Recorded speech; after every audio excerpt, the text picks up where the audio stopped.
Stephen Limbaugh here with another video for Vienna Symphonic Library. Logic Pro 10.7 is out and has a new feature that I believe will change the way music will be produced, and that is making the process of mixing Dolby Atmos a native feature. There's been lots of discussion regarding the proper way to mix Atmos, which we will investigate in hopes that it illuminates the possibilities beyond basic surround mixing, routing, setup, or all those technical how-to videos. In other words, how do we make a Dolby Atmos mix sound good? I need to briefly cover some aesthetic philosophy, as this will help us create a blueprint from which we can construct a good Atmos mix.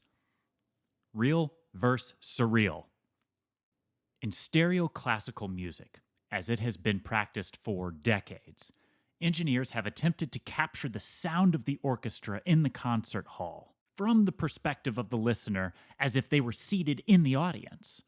The goal being to replicate the experience of a concert in one's home or in their headphones. Because stereo is limited to 2 channels, there are limitations to achieving this goal that are made up by the mix engineer adding effects like EQ, reverb, etc., to more accurately produce the concert experience. The goal here is what I refer to as realism.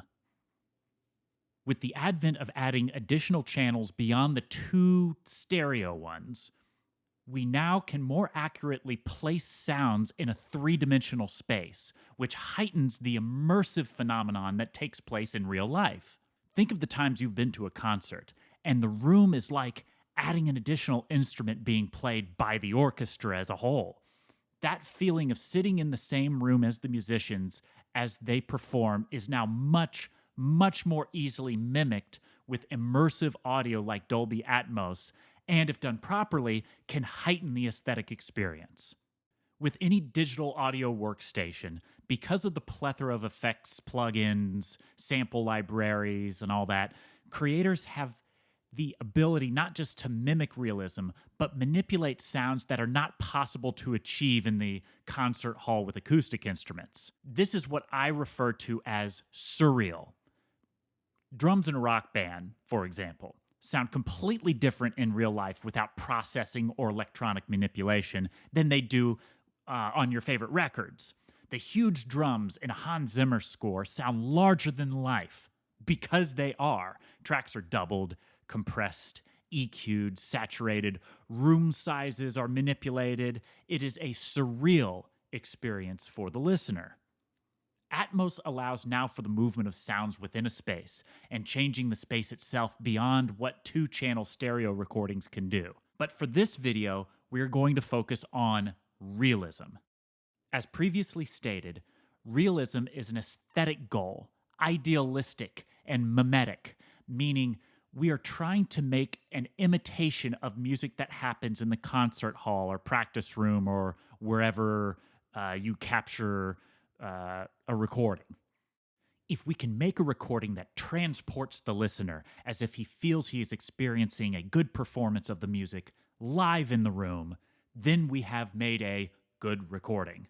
Here's how to achieve that feeling with Dolby Atmos. Before you proceed, make sure you are listening with headphones, as Dolby Atmos binaural mixes do not work properly on traditional stereo speakers. For this demonstration, I composed an arrangement of the Missouri Waltz, which was originally premiered in the Missouri Governor's Mansion for the state's bicentennial celebration. The piano I have chosen for this recording is the VSL Bösendorfer 280 VC, which was sampled in Studio B at the Synchron stage in Vienna, Austria. There are a number of microphone positions from which to choose. I have opted for the condenser, tube, which were placed close to the strings, the mid-2 mic a little further back, the Decatree, represented here as main and main C, and the surround mics. Our goal in this case is to put the listener back a few meters with the piano in front of them. We want the feeling of the room, the reflections off the walls, and we want the perspective to not be as if we were also seated at the piano. Once a satisfactory performance is rendered and the microphone positions are printed as stems, I usually make a new session to focus strictly on mixing the Atmos environment. Atmos has 2 different functions when it comes to placing sounds in the environment. The first are set channels, known as the bed, and the second are movable objects. There are plenty of videos out there now with more details on the differences between the two that you can go and check out on your own. A number of mixers in popular music have opted to use one or the other, and I feel mastery of the system should include efforts to achieve realism utilizing objects or the bed separately, than for more advanced or surrealist mixes incorporating both. To that end, I have made 2 mixes, one done with the bed, the other done only with objects.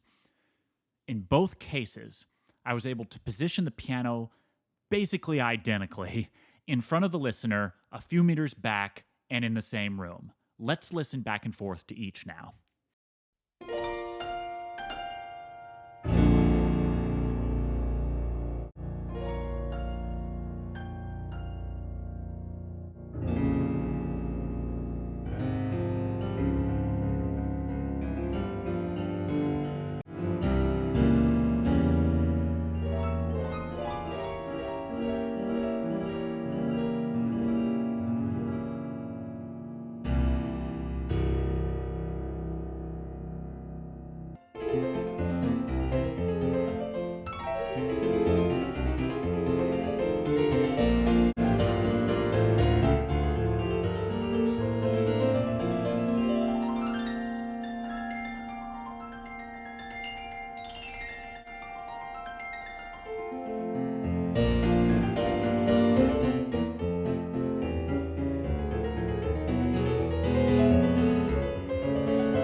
Let's see how this was achieved.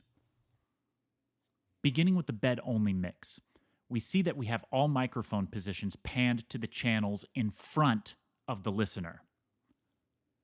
When I tried to get creative in my pursuit for ultimate realism, I made attempts to place the surround microphone positions in the rear surround channels. The problem with this is that it will place the listener kind of inside the piano. Does it sound cool? Yeah, totally. Sounds great. But our goal wasn't just making it sound cool. It was to put the listener into a specific place in the room, not just stick his head inside the instrument.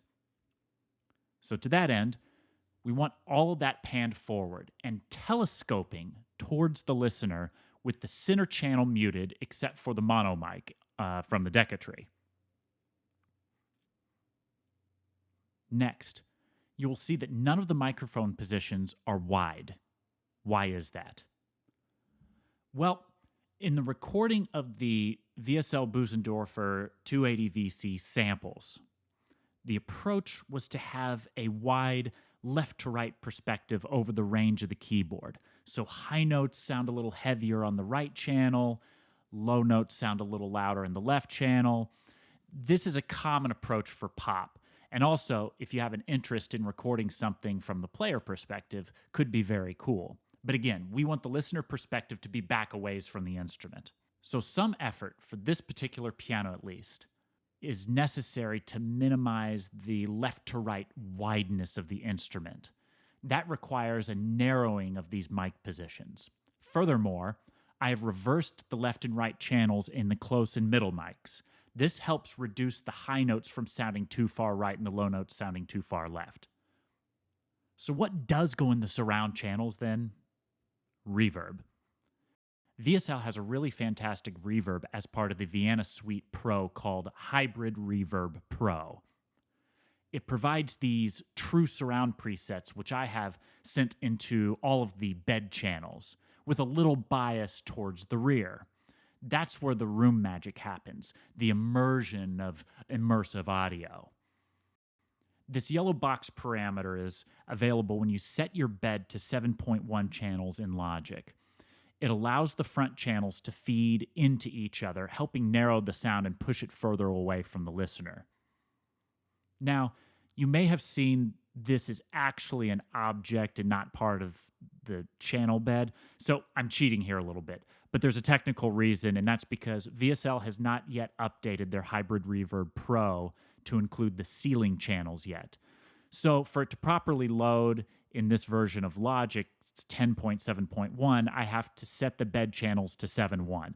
But the way Logic Atmos mixing works is that your binaural render will still monitor and bounce as if those ceiling channels were present. But to activate those channels or access them directly, you must use an object which gives you the height parameter. I should note this workaround will not be necessary when VSL updates Hybrid Reverb Pro. You should easily be able to send that verb to the top channels and set your channel bed to 7.1.2. Okay, now on to the object-only mix. Here, you can see a very similar approach with the telescoping of the close mics, narrowly spaced far back, with the other mics closer to the listener. Same idea applies for the surrounds as well, in that we are doing a reverb send to VSL Hybrid Reverb Pro, which is giving us a nice immersive feeling of being in Synchron Stage Studio B. Note, in the Atmos plugin view, you can choose the distance for each channel and object. Again, same principle applies with our telescoping mic positions. The surround channels, which are only getting reverb, are close. The mid's mid, and the front channels are far. Atmos basically pushes those channels back from this head in this cube you see in the Atmos plugin.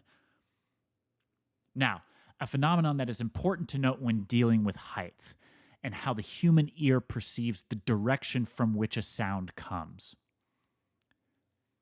High pitches and high frequencies are easier for the human ear to hear when it comes to determining their direction. Low frequency sounds are less perceptible. For example, that's why in a home theater system, you always have the subwoofer like in the corner of the room, because those frequencies are not as directional as high frequencies. Atmos, in order to achieve the perception of height in a binaural mix, adds high frequencies to the sound, almost like air. It works, but it basically means that you need to throw out a lot of the rules of EQing from the stereo world. Across here, I have rolled off a significant amount of high end on all of the mic positions. Despite this looking insane, to get a nice realistic tone for this classical piano recording, it was necessary due to those added frequencies from Atmos. Okay, I know that's been a ridiculous amount of information, so let's do a quick review. Mixed philosophy between realism and surrealism. Realism recordings seek to imitate real life.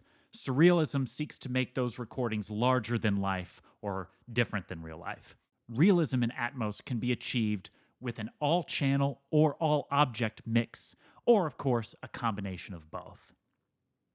For realism, think of the perspective, then build out the mic positions from there. If it is an audience perspective, close mics are the furthest away and narrow. Mid mics are a little close and still narrow. Decatry and surrounds are not the full wide width, but sitting in front of the listener.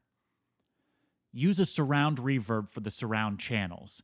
In some Synchron libraries, especially those recorded in the main Synchron stage, you may be able to place some of the surround mics in the surround channels, but I need to experiment with that before I can say that definitively, which I will at some point.